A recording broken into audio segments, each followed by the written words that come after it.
Guys, you are now watching a clip from the Fellas podcast. You can listen to the full podcast exclusively on Spotify for free. So make sure to head over there, leave us a 5-star rating if you enjoyed, and follow the podcast. Have you had any of those offers to like go in and like consult and do like any goalkeeper? No, yeah, I don't think I would. No, it doesn't interest me at all. Like you got to think being a coach, right? So there's a lot of players that I've played with, probably most, and it's actually quite sad to be fair. Most players that I've played with, they don't know anything other than football. So when they finish football, it's almost like, shit, what am I going to do? Do you know what I mean? What can I do? I've literally spent 20 years of my career, of my life, being this certain person, being told where to be at what time, and like routine. It's like the army, basically, yeah?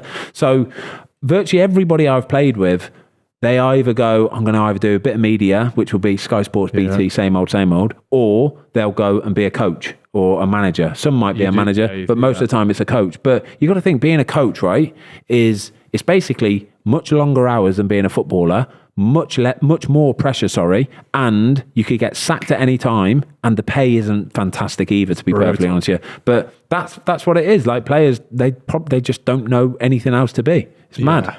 Yeah, no, I mean, I don't know. I think you going into it's quite clear that some of these ex-players they feel like they should go into management. That's the only way forward. But it's like it definitely takes like a certain type of person to be a manager. Manager, like to be a manager would be my idea. Okay, so we're taking that off the cards. Then no chance. Manager would be the worst job in the world. Genuinely, it'd be the worst job in the world. You have to be so dedicated. Like you have to be. To be a good manager, honestly, you've got to be a little bit of a CUNT. You have to be. You have to be. You've got to have good people skills, but you've got to have a real ruthless side to you where players will almost certainly sense it from day one. They have to sense that you can be a brutal fucker at times. You have to be like that. I think you do see that in Pep. Everyone. You can have to. They're obviously like, they've got to switch. The moment you're on their bad side, it's done. You're fucked. Done ski. Yeah. That's it. You have to have it in. I've definitely not. Did you have a manager when you were playing? Was there a particular manager you were like, I get this vibe from you? There's a couple. Obviously, Alex Ferguson. Like back in the day, everybody knows this. Like he had the filthiest. The fucking guy, though, man. It was incredible. Like he could snap at anything, and you could almost sense it in the morning. The lads would say, like, "Oh, the manager's on one." Just like basically stay out of his way. Oh no! Just from the way he opens the fucking door. I will stay out of his way this morning. But another guy, Nigel Pearson. And I love Nigel Pearson to bits. Right. So he came into Watford, and there's a mad story about Nigel Pearson. By the way, I don't know if you can search it up, but there's a mad story about him like fighting wolves off or something, yeah. An actual wolf. An actual wolf. Like he was somewhere, like, and some wolves tried to attack, and he fought a wolf. Wait, hang about. There you go. Nigel Pearson gave Wolf a broken jaw after ignoring advice from Romanian locals. As you do, casually.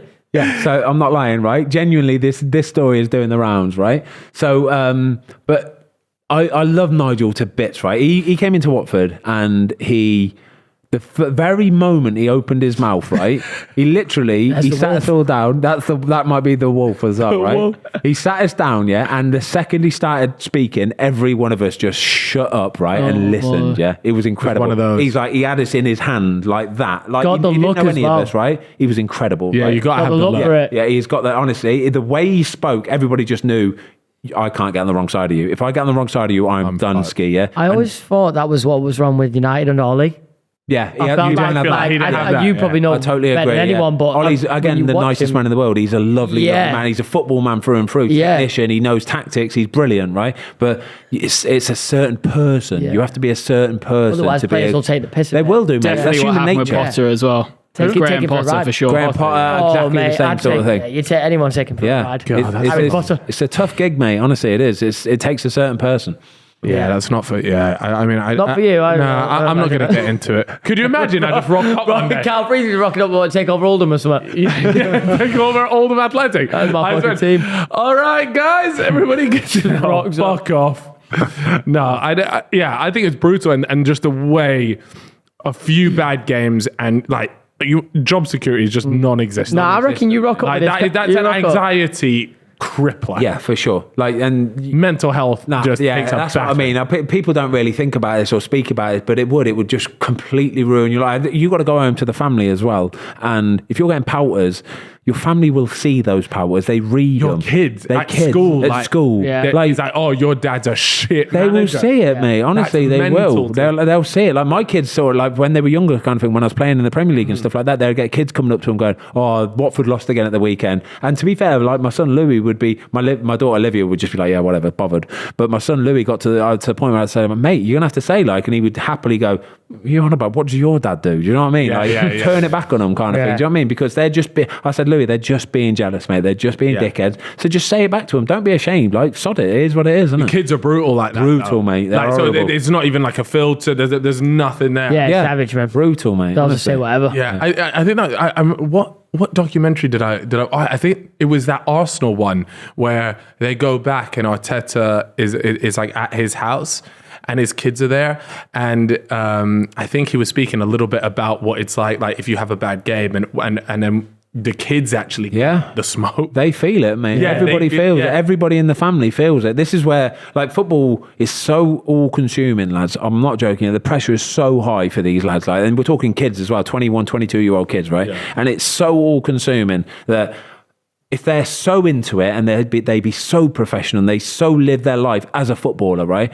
If they lose at the weekend, they have a bad game, they wear that for a week. They'll wear it for the whole week. So it will affect their girlfriend, it'll affect their family, parents, like brothers, sisters, kids they might have or something. It affects their whole life for that week. That's why I always say, that's why I think goalies have got it nailed. Like goalies, to be a good goalie, you have to have an element of, like genuinely, for the last probably 10 years of my career, I learned to be able to go, fuck it. It is what it is. Even if I fuck up, right? If I make the worst mistake in the world in the 93rd minute, I will happily walk into the change room and go, sorry lads, like I didn't mean to make a mistake, because I didn't mean to make a mistake. I'm trying my best, right? Obviously. It is what it is. And if somebody has something to say, I'll go, mate, what you want about? I'm trying my best, right? Yeah.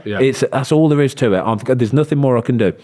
Yeah, best mentality to have, though. Yeah, you got to stay there. The world moves on. So if you can move on, I think in principle, I'm sure it's much easier said than done, right? Yeah, it is for sure. Because that drive home, when you're thinking, it's playing over and over, whether you want to leave it there or not. Always thinking about if you made that save or not. Yeah, so like I say last 10 years of my career, but that's from 30 onwards. Yeah. So I spent 10 years of my career not being like that, stressing and thinking, overthinking, overanalyzing, worrying, thinking, taking it into your next game, thinking, just don't fuck up. Please, just don't fuck up. Do you know what I mean? And when you're at a club like Man United and you're playing in the Premier League and all eyes are on you, thinking just don't fuck up that's not the mentality. It's the worst thing you can do. Yeah. It's you're off to a losing start straight away. Yeah. So when you have like a team that's fractured, let's say, like Chelsea is at the moment, it's my team. I got that. I got that you're a Chelsea fan. What would you say is going through the players' heads? Because as a fan, you look at it and they're performing horrendously, and you're like, how can you not care? You're being paid these massive wages. How can you not give 110% for 90 minutes? Is that something in their heads they are giving it, or do they actually not care? Like, what have you found with teams? Everybody cares, right? Everybody cares, right? It's as simple as that. Every footballer cares, but the mentality part of being a footballer is the biggest part, right? So you can have the best specimen footballer you've ever seen in your life. It doesn't matter who it is. Haaland, take Erling Haaland, right? Physically, he is built better than anybody to be a centre forward for Man City. Yeah, there's nobody you could build better. He's got everything, right? But if his mentality was 50% of what it is, he would be nowhere near the player that he is, because the confidence to make that run, the confidence to take that touch or to do it first time or to whatever, it won't be there, and you won't even play. He would be off straight away, and managers can see that. There's a reason why some players you go, he's a really good player, why isn't he playing? You just don't know what's gone on in the week or what happened after last game. Like, something could have been said that he could have seen it in training. He comes in a little bit quieter, a little bit like a shell of himself sort of thing. It's like mental health in football. And it's getting better for sure. Don't get me wrong. It is getting better, because I remember, like, say even 10 years ago, probably it was still massive taboo and it weren't even really spoke about, but it is getting better. But I still don't think it's appreciated as much as what it should be. The mentality side of football is more important than anything. Promise you. Absolutely promise you. And it probably just lends itself to why, like, if you see a team with incredible momentum, Yeah. and I think, if anything, the Arsenal side is just like the most perfect example Literally of that, what yeah, you're talking it is, about. yeah. Is they're like for 85% of the season, they are just on a roll. That momentum ticking over. They're just going wouldn't get- home happy in the car. Aston Villa away where you score last second goal, all that kind of stuff. Where It just they come back happens. from like 2-0. It just 3-2. happens, yeah. But then you can see the moment it kind of went tits up. I think it was against Liverpool where the bad 2-0. It was 2-0. Yeah, Yeah, They let Xhaka, that where 2-0 Xhaka went and had a little bit of beef with Trent. Yeah. They got the Liverpool fans up. It And makes all of a Arsenal sudden, go, "Ooh." from there, it was there like, right, they got their first like proper. Yeah. Then they had Southampton draw, then they had West Ham draw, and it was just, oh no. There's went no tits better up. example Doubt of creeps momentum. in. Momentum. It's exactly that, mate.